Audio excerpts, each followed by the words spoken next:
আজি নাৰী দিৱস আৰু আজি নাৰী দিৱসৰ দিনটোতে পানীতোলা অঞ্চলত একাংশ মহিলাই প্ৰতিবাদ সাব্যস্ত কৰিবলগীয়া পৰিৱেশৰ সৃষ্টি হৈছে। ইয়াৰ যি সামগ্ৰিক পৰিৱেশ সেই সামগ্ৰিক পৰিৱেশ মোৰ কেমেৰা সহযোগীক দেখুৱাবলৈ অনুৰোধ জনাইছোঁ।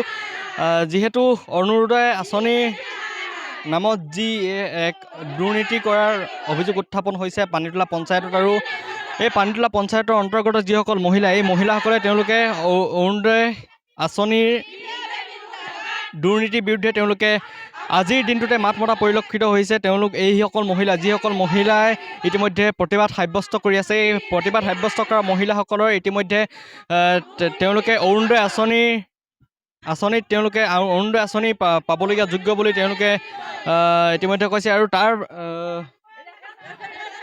আৰু যিসকল মহিলাই এওঁলোকে প্ৰতিবাদ সাব্যস্ত কৰিছে সেই মহিলাসকলৰ নাম ইতিমধ্যে অৰুণোদয় আঁচনিত সাঙুৰ নোখোৱা অভিযোগ উত্থাপন হৈছে। মোৰ সৈতে মহিলা আছে, একাংশ মহিলা, মই তেওঁলোকৰ কাষলৈ আহিব বিচাৰিম। আপোনালোকে কি কাৰণে প্ৰতিবাদ সাব্যস্ত কৰিছে?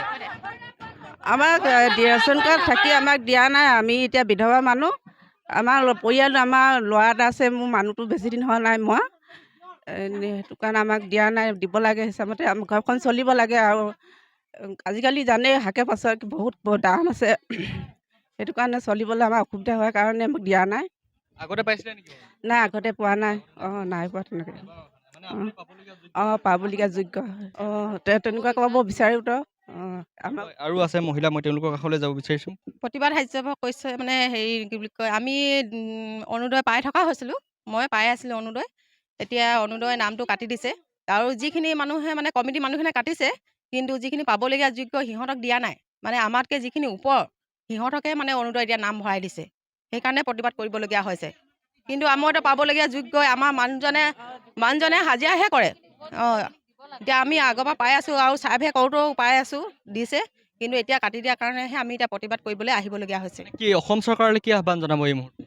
অসম চৰকাৰে এইটোৱে আহ্বান জনাইছোঁ যে যদিহে আঁচনিখন যদি আমি পাবলগীয়া মানুহখিনিয়ে যদি নাপায়, তেনেহ'লে আমি অৰুণোদয় আঁচনিখন তাৰমানে আমি ফৰ্ম দিবলৈ নিদিওঁ। মানে আপোনালোকৰ যি পানীতোলা গাঁও পঞ্চায়ত কেনেধৰণৰ মানুহবিলাকে অৰুণোদয় আঁচনি পাইছে?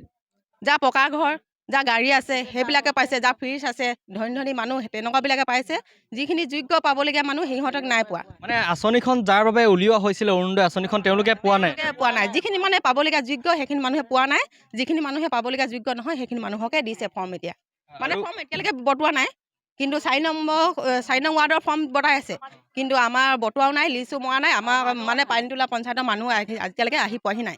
কিন্তু মোবাইলত দিয়া মতে কিন্তু 10টা বজাত আজি ফৰ্ম মানে বিলাম বুলি কৈছিলে, কিন্তু এতিয়ালৈকে মানুহ আহি পোৱাহি নাই। আমি ফোনো কৰিলোঁ, তথাপি মানুহ অহা নাই। আপোনালোকৰ যে নাম নাই সেই কথা কেনেকৈ মোৰ মোবাইলত লিষ্ট দি দিছে গ্ৰুপত, মানে লিষ্ট ইতিমধ্যে লিষ্ট ওলাইছে। কিন্তু 10টা বজাত যে ফৰ্ম দিম আজি, সেইটোও লিষ্ট মানে কৈ দিছিলে মোবাইলত, কিন্তু এতিয়ালৈকে মানুহ অহা নাই।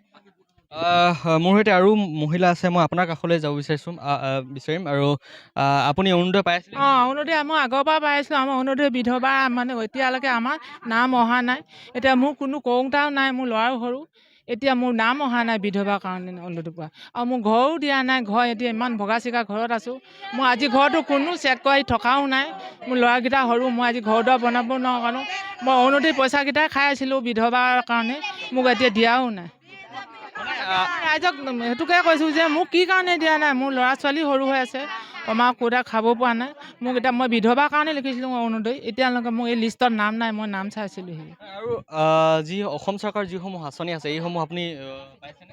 মই অৰুণোদয় পাই আছিলোঁ, কৃষকৰ পইচা পাইছিলোঁ। এতিয়া কৃষকৰ পইচাও নিদিয়ে মোক, সেইটো কাৰণে মই ঘূৰি এতিয়া মোক বিধৱা বুলি মোক অৰুণোদয় দিবলগীয়া হৈছিলে। মই এতিয়া মোৰ লিষ্টত নাম নাই, তাতে মই কি ব্যৱস্থা লওঁ, চৰকাৰে মোক এটা সুবিধা দিব লাগে।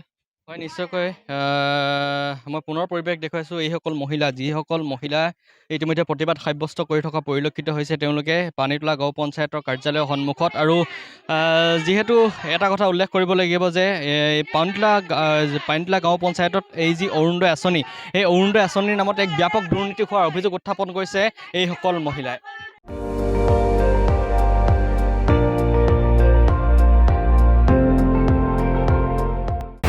আপুনি চাই আছে ND24, সৰ্বশ্ৰেষ্ঠ নহয় সৰ্বোত্তমৰ দৌৰ।